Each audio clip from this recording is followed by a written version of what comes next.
Hello everyone. Welcome to Raj Malhotra's IAS, and today in the explained series we are going to discuss about the tropical cyclone Taute. And in this video we will cover what are tropical cyclones, how do they form, what are the reasons behind the formation of the tropical cyclones, what are the favorable conditions, as well as why particularly Arabian Sea has seen more number of cyclones in the recent past. So let's begin with our video. First of all, why this is in news. Recently cyclone Taute made landfall in Gujarat. Landfall is the technical term that we will understand in the subsequent slides. Second thing, this is a tropical cyclone which is named by the Myanmar. So definitely in this video we will discuss how these cyclones are named and what particularly Taute means in the Burmese language. This is nothing but the gecko, which is a highly vocal lizard. So इसके नाम पे tropical cyclone Taute का नाम दिया गया है by the Myanmar. So before moving on and discuss about the cyclone Taute, we should understand about what are basically cyclones. Cyclones आखिर होते क्या हैं हमें ये पता होना चाहिए. Cyclones are nothing but the cyclic rotation of winds. Whenever जब भी cyclone word का नाम आएगा तब हमें पता होना चाहिए this is something which is related to cyclic rotation, and that cyclic rotation can be in two direction, either in clockwise or in anti-clockwise direction.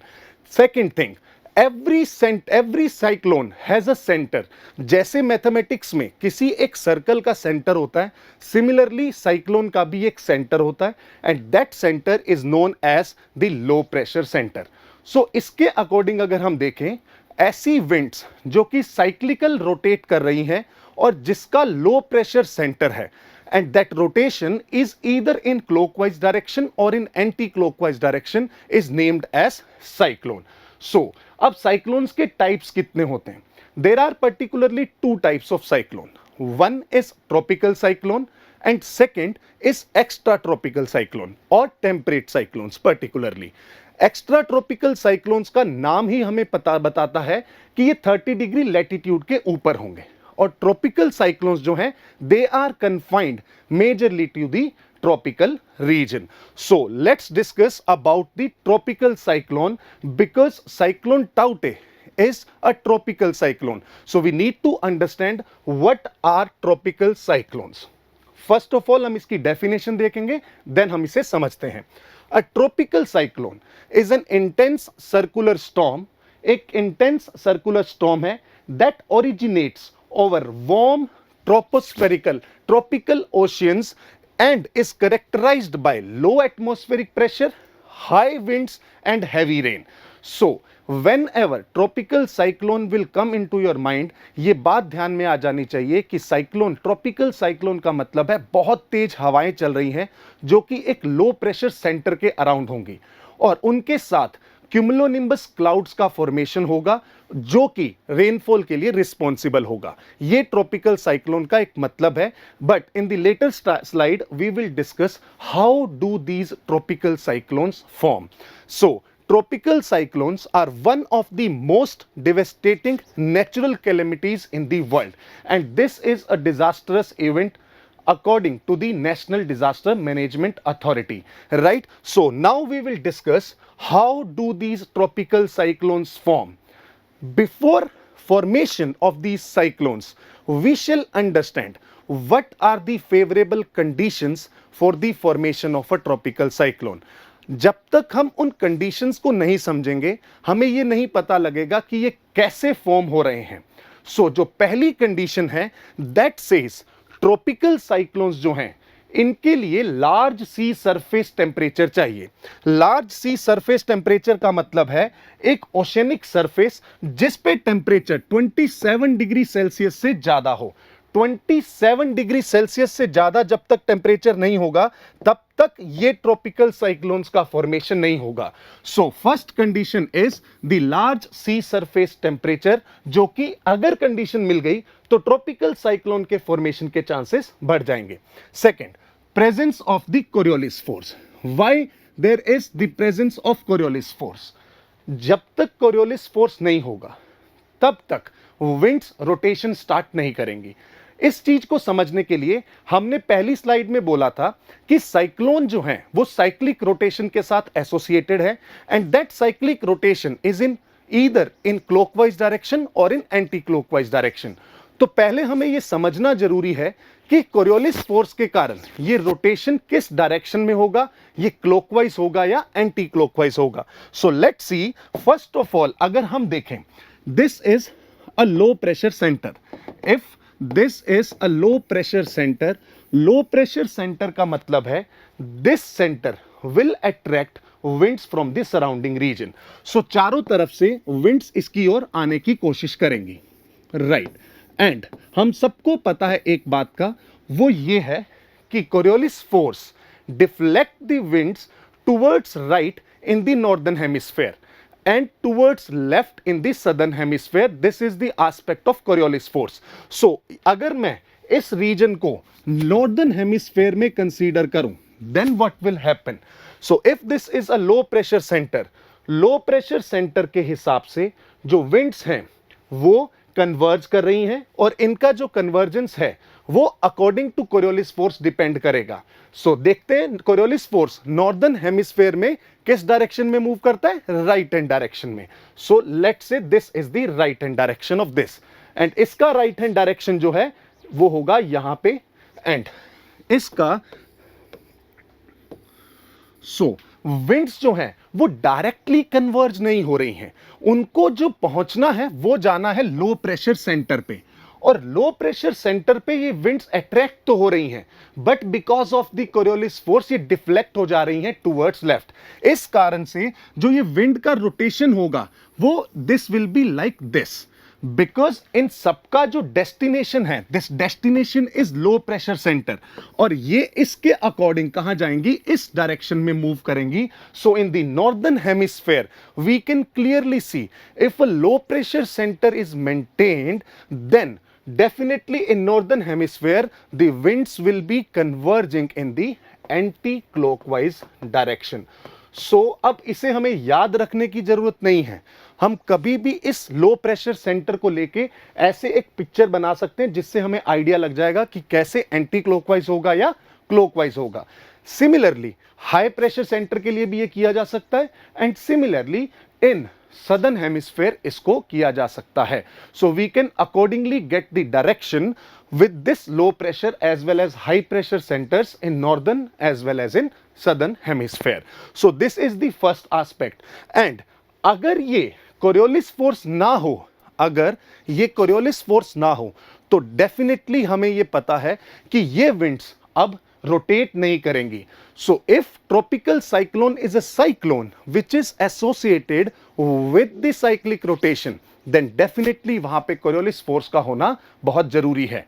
And if I am saying this tropical cyclone is confined to the tropical region, तो tropical region के according तो ये 0 से 25-30 degree Celsius तक होना चाहिए, 30 degree north and south latitude तक। But 0 degree यानी कि इक्वेटर पे कोरियोलिस फोर्स का प्रेजेंस नहीं होता, इसीलिए in the regions of 5 degree north and south, 5 degree north south तक ट्रॉपिकल साइक्लोन्स का फॉर्मेशन हमें देखने को नहीं मिलेगा। Rather these cyclones are confined to 5 degree to 25-30 degree north south latitude.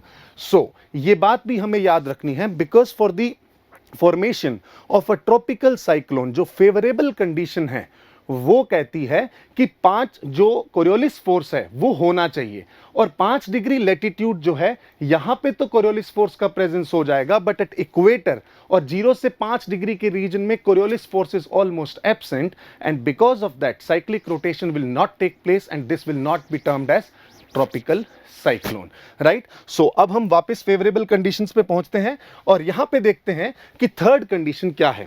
There shall be small variations in the vertical wind speed. ये अभी हम जब इसका फॉर्मेशन देखेंगे तब हमें ये समझ में आ जाएगा कि क्या पॉइंट कहना चाहता है। Last point is there shall be upper divergence above the sea level system. ये भी जब हमने फॉर्मेशन देखना है तब हमें पता लग जाएगा। So these 3 points, pre existing weak low pressure, small variations in vertical wind speed and upper divergence का होना, ये सारी चीजें जब तक हम ट्रॉपिकल साइक्लोन का फॉर्मेशन नहीं पढ़ेंगे तब तक हमें मालूम नहीं होगा। So let's discuss the formation of tropical cyclone. सबसे पहले this tropical cyclone is the phenomena of coastal region because the very first favourable condition suggested कि sea surface temperature shall be greater than 27 degrees Celsius. The first condition is sea surface temperature and second is temperature must be greater than 27 degrees Celsius. So if this is the land and this region is the oceanic water, right. सो अगर oceanic surface पे यानी कि सी surface पे जैसे जैसे temperature बढ़ता जाएगा वैसे वैसे hundreds of low pressure systems generate होते जाएंगे। बिकॉज जैसे जैसे टेम्परेचर बढ़ता है वैसे वैसे प्रेशर क्या होगा, कम होना स्टार्ट होगा। Low pressure centres will start developing. So ऐसे यहां पे बहुत सारे लो प्रेशर सेंटर्स डेवलप हो चुके होंगे। But what we are considering here, हम कंसीडर कर रहे हैं बहुत ही छोटा रीजन जहां पे लो प्रेशर सेंटर का डेवलपमेंट हुआ। Let's say this is the region where low pressure centre is most influenced and most intense, right. अब मैं बात कर रहा हूं अगर ये लो प्रेशर सेंटर है तो definitely this will attract winds from the surrounding region. So what will happen here, यहां से विंड्स इसकी ओर पहुंचने की कोशिश करेंगी। जैसे जैसे winds will try to converge at this low pressure centre, they will rise. Why they will rise? Because of the presence of low pressure. और जहां पे भी लो प्रेशर होगा winds will try to rise. Air हमेशा कहां जाती है, ऊपर की ओर उठने की कोशिश करती है। So this will rise from this point. As soon as this air will rise, temperature will decrease because in troposphere altitude increase होने पे टेम्परेचर डिक्रीज होता है। जैसे जैसे टेम्परेचर डिक्रीज होगा इस एयर में जो भी मॉइस्चर पार्टिकल्स हैं, जो भी मॉइस्चर पिकअप किया इस एयर ने इस सी सरफेस से, वो कंडेंस होना स्टार्ट होगा। जैसे जैसे कंडेंसेशन होगा या कंडेंस होगा वैसे वैसे after the condensation heat will be released और that heat is known as the latent heat of condensation. Latent heat of condensation.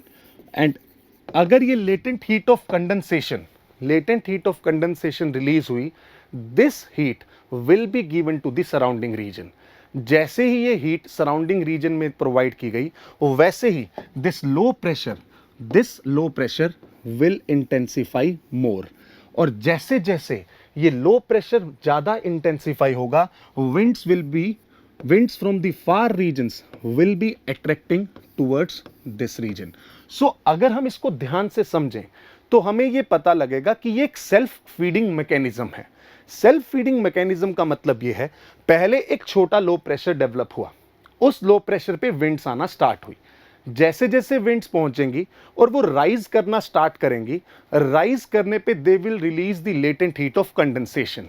That latent heat of condensation will be provided to the surrounding region और जैसे ही surrounding reason को और heat मिलेगी, the low pressure will more intensified. जैसे जैसे लो pressure ज्यादा intensify होता जाएगा, दूर से विंड्स आके अट्रैक्ट होने लगेंगी इस लो प्रेशर सेंटर की ओर। और जैसे जैसे ये विंड्स ऊपर जाती जाएंगी, they will form the cumulonimbus cloud.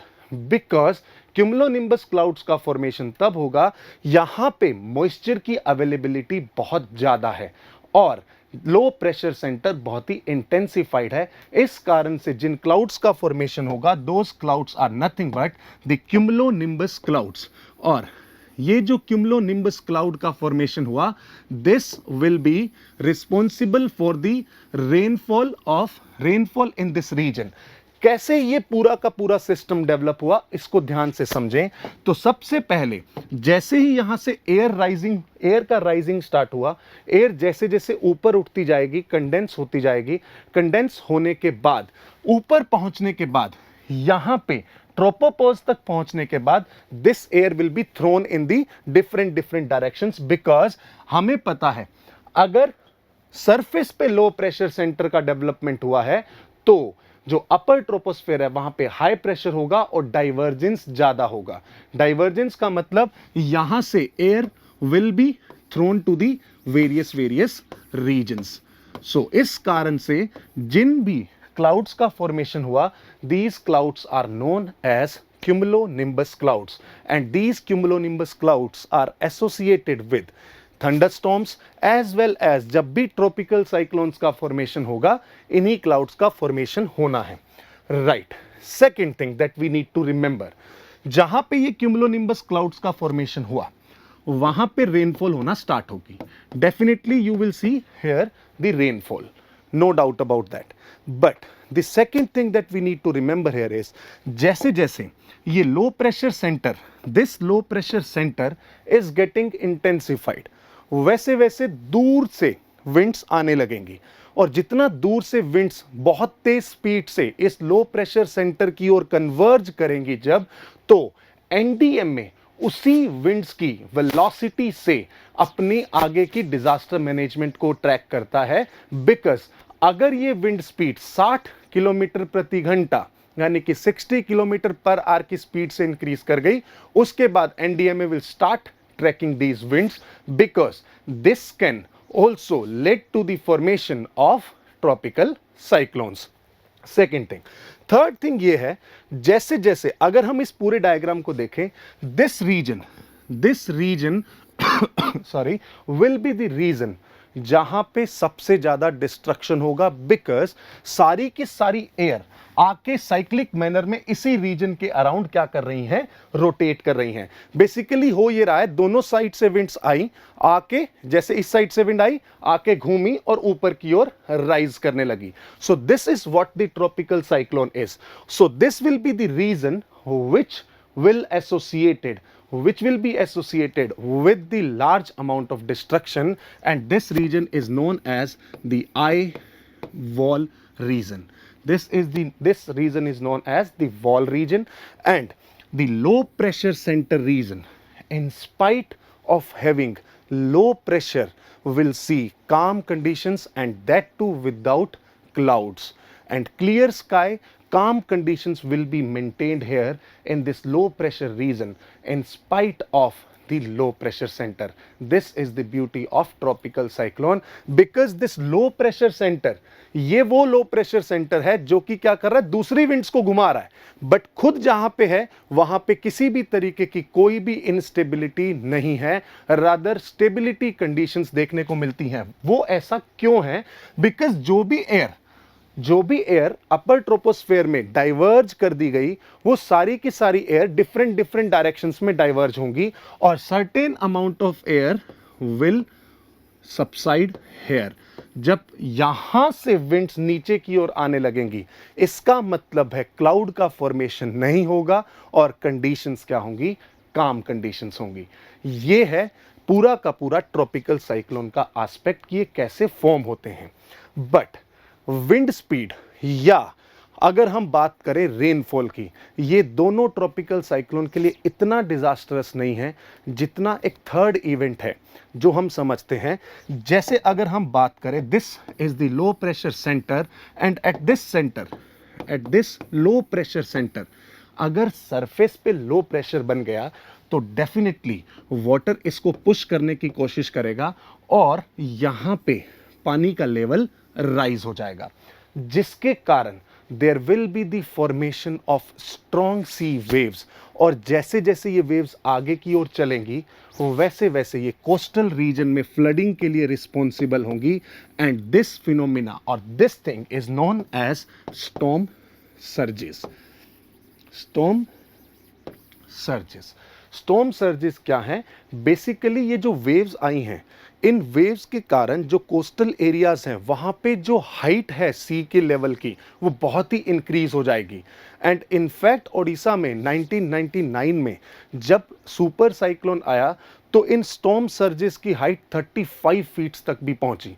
सो अगर इतना ज़्यादा लेवल है तो डेफिनेटली ये storm surges are responsible for the disastrous events, right? So this thing we need to remember.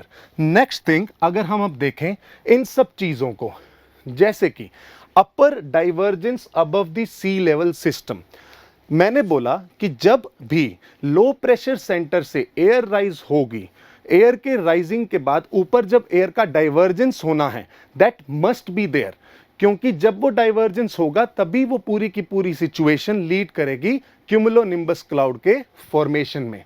और इसी क्लाउड के फॉर्मेशन के कारण ऐसा लिखा गया कि there shall be upper divergence above the sea level surface. And इसके पहले लिखा गया है a pre existing weak low pressure. Pre existing weak low pressure के बारे में मैंने पहले ही बता दिया आप लोगों को कि जब भी ओशनिक सरफेस गर्म होने लगेगा वहां पे hundreds of low pressure systems का डेवलपमेंट हो चुका होगा। And there shall be small variations in the vertical wind speed. Vertical wind speed में अगर वेरिएशंस होंगे तो डेफिनेटली क्लाउड्स का फॉर्मेशन हो ही नहीं पाएगा, और अगर क्लाउड का फॉर्मेशन नहीं हुआ तो डेफिनेटली ये लो प्रेशर सेंटर जो हैं कुछ समय बाद क्या हो जाएंगे, खत्म होने लग जाएंगे, बिकॉज जो एयर चलेगी उस एयर के कारण मिक्सिंग हो जाएगा और जो टेम्परेचर, इस सी सरफेस का टेम्परेचर ज्यादा था वो नीचे की लेयर के साथ मिक्स होके खत्म हो जाएगा। So there shall be small variations in the vertical wind speed, there shall be presence of the Coriolis force, and the sea surface temperature must be higher than 27 degree Celsius. These are the favourable conditions for the formation of a tropical cyclone. But we know a fact, these tropical cyclones are confined to the regions of tropics, and in fact अगर ये tropical regions में है तो definitely यहाँ पे trade winds का impact जरूर होगा। So हमें इन tropical cyclones के path को अगर देखें तो हमें ये पता होना चाहिए कि tropical cyclones जो हैं they are under the influence of trade winds और north easterlies and south easterlies. Definitely अगर ये उनके इन्फ्लुएंस में है तो इनका जो डायरेक्शन है वो ईस्ट टू वेस्ट होना चाहिए। यस, डेफिनेटली उनका डायरेक्शन होगा east to west. Second thing, but जब भी कोई हाई एनर्जी सिस्टम्स होते हैं उन हाई एनर्जी सिस्टम्स की कभी भी कंप्लीट पाथ को प्रिडिक्ट करना आसान नहीं होता। इसीलिए कभी कभी जाना इनको चाहिए था लेट से इस डायरेक्शन में, right, but sometimes what happened, इनकी एनर्जी जब लेट से बहुत बड़ा एक साइक्लोन का फॉर्मेशन हो गया, बट जैसे जैसे उसकी एनर्जी डिसिपेट होने लगी, लेट से वो ऐसे रीजन में पहुंच गया लोकल कंडीशंस के कारण, वहां की पर्टिकुलरली जो लोकल एटमॉस्फेरिक कंडीशंस है वहां के कारण वो लो प्रेशर सेंटर अच्छे से अब डेवलप हो ही नहीं पाया जैसे जैसे साइक्लोन आगे मूव करने लगा। अगर वो लो प्रेशर सेंटर डेवलप नहीं हो पाया तो साइक्लोन खत्म होने लगेगा, और जब वो अपनी एनर्जी रिलीज करेगा ना, एनर्जी को डिसिपेट करेगा, तो डेफिनेटली वो डिफरेंट डायरेक्शंस में मूव करने लगेगा। इसको ऐसे समझ लें, लेट से कोई एक रीजन है जहां पे बहुत ही ज्यादा हाई लो प्रेशर मेंटेन्ड है, इंटेंसिफाइड लो प्रेशर है, बहुत तेजी से साइक्लोन घूम रहे हैं, बट जैसे इसकी एनर्जी डिसिपेट हुई ये डिफरेंट डायरेक्शंस में मूव करने लगेगा, जिसे रिकर्विंग कहते हैं जनरली, और आजकल ऐसा फिनोमिना देखा भी जाता है। बट इसे ध्यान से समझें अगर, सो ईस्ट टू वेस्ट अगर इनका मूवमेंट है तो हम ये कह सकते हैं if this is the eastern coast of India and this is the western coast, तो eastern coast shall be more prone towards the tropical cyclones, और डेफिनेटली ऐसा है भी। ईस्टर्न कोस्ट जो है हमारा ये ज्यादा साइक्लोन्स के लिए प्रोन है। और दूसरा कारण ये भी है, अगर कोई एक साइक्लोन अरेबियन सी में फॉर्म होता है तो डेफिनेटली वो कहां जाएगा, ये cyclone east to west move करते करते ओमान के कोस्ट पे जाके स्ट्राइक कर देगा। सो फिर भी हमारा जो वेस्टर्न कोस्ट है वो बच गया। बट जो रीसेंट फिनोमिनन्स हैं, जो अभी रिसेंटली देखा गया, उन जगहों में जैसे कि अगर हम बात करें हमारा वेस्टर्न कोस्ट, इस जगह पे जो हमारे ट्रॉपिकल साइक्लोन्स हैं इनकी फ्रीक्वेंसी अब इंक्रीज हो गई है। ऐसा क्यों है? पहली बात, इनका पाथ चेंज क्यों हो रहा है? बिकॉज जब तक ये पहुंचते हैं उस रीजन में, शायद इनकी जो एनर्जी है वो इतनी डिसिपेट होने लगती है कि ये रिकर्व कर जाते हैं अपने पाथ से। इस कारण से जो पहले के साइक्लोन थे, either they were hitting like this और they were recurving and they were moving towards the northern direction, and कभी कभी ऐसा होता है यहां से जनरेट हुए साइक्लोन इस डायरेक्शन में रिकर्व कर जाते हैं। और अगर लक्षद्वीप के पास अगर किसी भी साइक्लोन का फॉर्मेशन हुआ तो डेफिनेटली वो भी क्या कर सकता है? रिकर्व कर सकता है। बिकॉज इसका एक कारण ये भी हम दे सकते हैं कि जब भी अगर हम ट्रॉपिकल रीजन में हैं और आगे की ओर अगर ये साइक्लोन बढ़ने लगा, तो एक काम हम ये कह सकते हैं कि ये कोरियोलिस फोर्स जो है इसको नॉर्दर्न हेमिस्फीयर में राइट साइड में डिफ्लेक्ट करेगा, इसलिए भी ये इस डायरेक्शन में क्या कर सकते हैं? डिफ्लेक्ट होकर रिकर्व हो सकते हैं, right. So this is one of the phenomena जो कि यहाँ की लोकल कंडीशंस पे डिपेंड करेगा। इसीलिए होता ये है जनरली इस कोस्ट पे अगर हम देखें तो गुजरात एक ऐसा रीजन है जो बाहर की तरफ निकला हुआ है, और इस रीजन पे साइक्लोन के आने की जो इंटेंसिटी है वो ज्यादा हो सकती है और फ्रीक्वेंसी भी ज्यादा हो सकती है। बिकॉज मुंबई एंड महाराष्ट्र, ये महाराष्ट्र, कर्नाटका एंड गोवा का जो कोस्ट है वो मोर और लेस पैरेलल हो सकता है उसके, इसीलिए वहां पे डिस्ट्रक्शन होने के चांसेस कम है। बट यस, डेफिनेटली होते हैं, ऐसा नहीं है कि नहीं होंगे, बट चांसेस जो हैं, प्रोबेबिलिटी की अगर हम बात करें तो गुजरात कोस्ट जो है वो सबसे ज्यादा हाईली प्रोबेबल होगा कि साइक्लोन्स वहां पे हिट करें।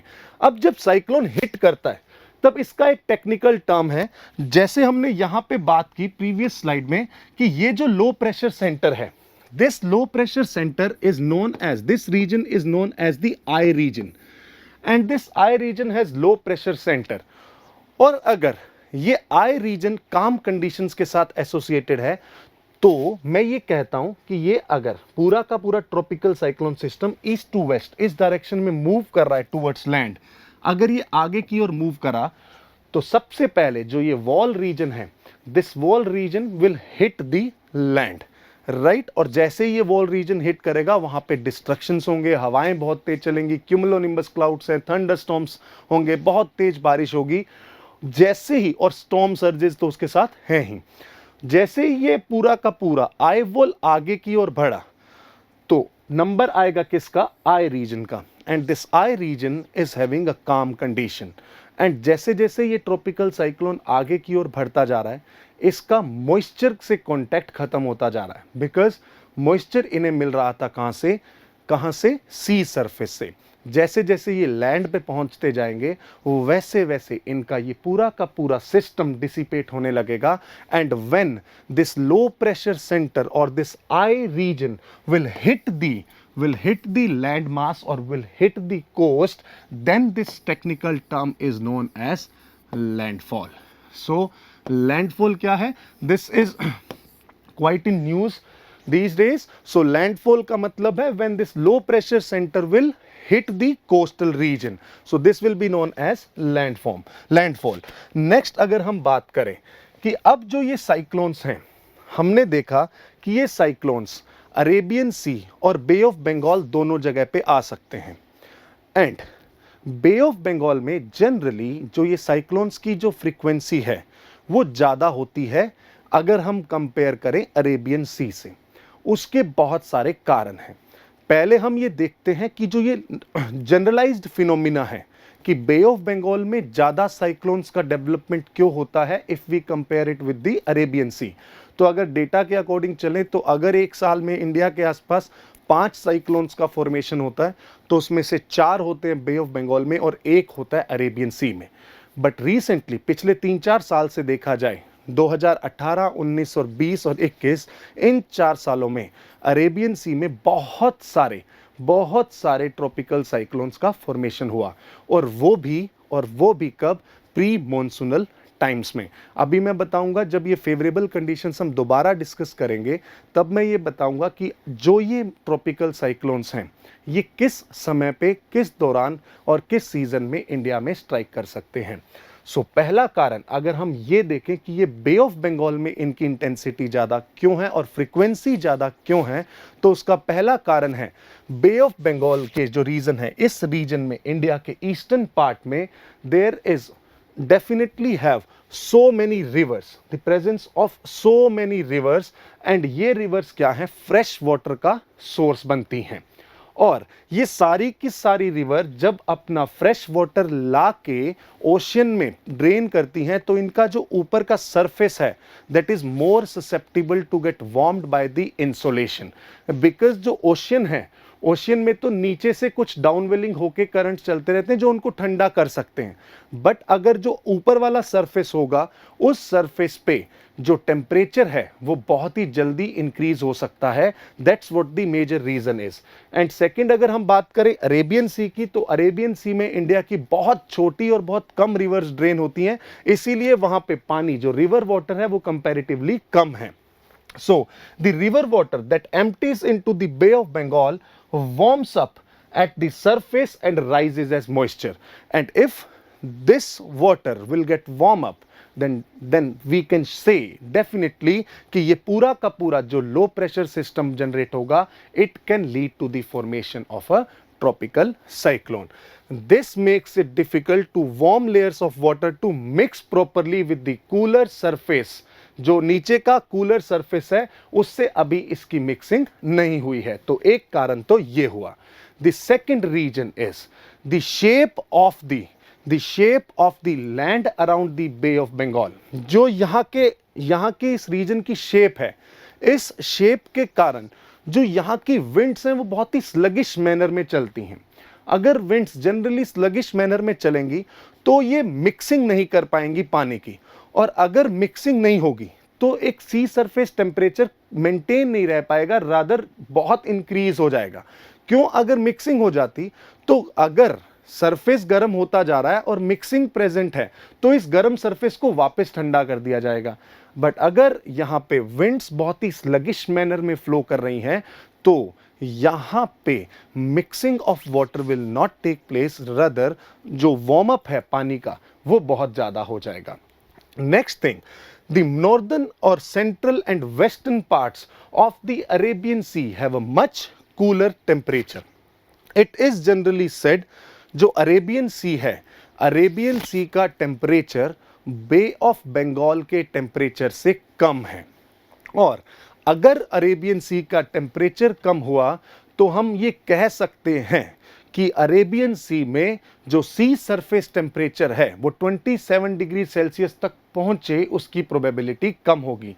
इसीलिए मैंने कहा जनरली अगर 5 साइक्लोन आते हैं तो एक ही साइक्लोन का फॉर्मेशन होगा कहां पे, अरेबियन सी में, and 4 will be formed in the Bay of Bengal. And the last reason is जो अफ्रीका के माउंटेन्स हैं वहां से डिफ्लेक्ट होके विंड्स काफी स्पीड से अरेबियन सी में ट्रेवल करती हैं, जिन कारणों से भी वहां पे मिक्सिंग हो जाती है और वार्म सी सरफेस टेम्परेचर की अवेलेबिलिटी नहीं हो पाती। This can also be the reason why particularly Bay of Bengal has more number of cyclones than the Arabian Sea. But what is happening in the recent time? अब Arabian Sea क्यों cyclone friendly बनता जा रहा है? Because of the climate change and global warming. और climate change और global warming के कारण जो सी सरफेस टेम्परेचर है अरेबियन सी का वो इंक्रीज होता जा रहा है। And not just the sea surface temperature, sea surface से 50 मीटर नीचे तक की जो डेप्थ है वहां तक टेम्परेचर अगर इंक्रीज हो जाता है तो क्या होगा, जब भी साइक्लोन का फॉर्मेशन होने लगेगा उन्हें एक कांस्टेंट सप्लाई ऑफ एनर्जी मिलती रहेगी उस वार्म वाटर से, और साइक्लोन्स का इंटेंसिफिकेशन होगा। और अगर साइक्लोन इंटेंसिफाई होंगे, लो प्रेशर इंटेंसिफाई होगा, तो they can have disastrous events.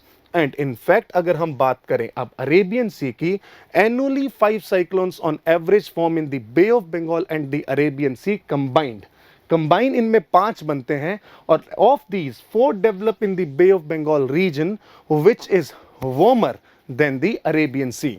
In the Arabian Sea, cyclones typically develop over Lakshadweep area and largely traverse westwards or away from the India's west coast.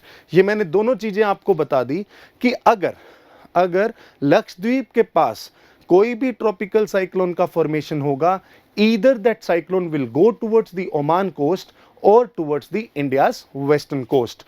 However, in recent years, meteorologists have observed that the Arabian Sea too has been warming, and this is a phenomenon which is associated with the global warming and climate change. That's why climate change is a reality, right? So Arabian Sea के अंदर क्यों form हो रहे हैं, उसका answer भी हमें अब मिल गया. नेक्स्ट एस्पेक्ट अगर हम देखें तो इनका नाम कैसे रखा जाता है, नेमिंग ऑफ द साइक्लोन्स कैसे होगा, और this part is important particularly for prelims. Why? Because कुछ चेंजेस यहां पे हुए हैं 2018 के बाद. पहले जो प्रोसेस था उस प्रोसेस में 8 कंट्रीज अपने 8 नाम प्रोवाइड करते थे और उन 8 कंट्रीज के नामों के अकॉर्डिंग डिफरेंट समय में डिफरेंट नाम दे दिया जाता था साइक्लोन को. But recently what happened for the Indian Ocean region, जो भी 8 कंट्रीज थी उन 8 कंट्रीज के साथ 5 नई कंट्रीज को ऐड किया गया, और वो 5 नई कंट्रीज हैं Iran, Qatar, Saudi Arabia, United Arab Emirates and Yemen. Saudi Arabia, Yemen, उसके साथ साथ यूएई, ईरान और कतर, ये 5 नेशंस और ऐड किए गए. अब टोटल इस इंडियन ओशन रीजन में 13 ऐसी कंट्रीज हैं जो यहाँ पे फॉर्म होने वाले ट्रॉपिकल साइक्लोन्स की नेमिंग के लिए रिस्पॉन्सिबल होंगे. और इन 13 कंट्रीज ने अपने, हर कंट्री ने 13 नाम दिए हैं, और ये जो 13 नाम हैं, 13 names, and every country has given 13 names. So total कितने हुए, 169 नेम्स टोटल हुए हैं, और अल्फाबेटिकली इन्हें अरेंज कर लिया गया. अल्फाबेटिकली इनको अरेंज कर लिया गया. तो सबसे पहला बांग्लादेश देगा जो कि था निसर्ग, देन गति, देन निवार. उसके बाद म्यांमार की लिस्ट में जो पहला नाम है, this name is the टाउटे. This टाउटे is given by Myanmar, और इनकी लिस्ट का ये पहला नाम है. अगला जो साइक्लोन आएगा उसका नाम होगा यास, देन गुलाब, देन शाहीन, जवाद, असानी, सितराग. जब ये लिस्ट कंप्लीट हो जाएगी उसके बाद वापस बांग्लादेश का नंबर आएगा और पहला नाम लिया जाएगा. सो this is how naming of the cyclone is done. So this was the aspect of tropical cyclones. and जो भी ट्रॉपिकल साइक्लोन से रिलेटेड मेंस में क्वेश्चन पूछे जा सकते हैं या प्री में पूछे जा सकते हैं, उसमें सबसे इंपॉर्टेंट एस्पेक्ट है ट्रॉपिकल साइक्लोन्स के फॉर्मेशन की favourable conditions. So that's it from my side, guys. Thank you so much.